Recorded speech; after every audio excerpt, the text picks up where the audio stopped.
मन उधाण वाऱ्याचे गुज पावसाचे का होते बेभान कसे गहिवरते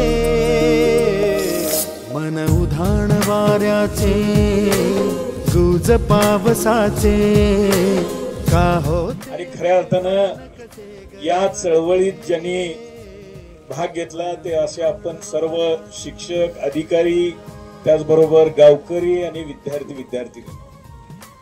खरं तर आपल्या तालुक्याची ही दुष्काळी परिस्थिती जर बदलायची असेल तर आपल्याला वृक्ष लागवड ही कुठल्याही परिस्थितीत आपण केली पाहिजे।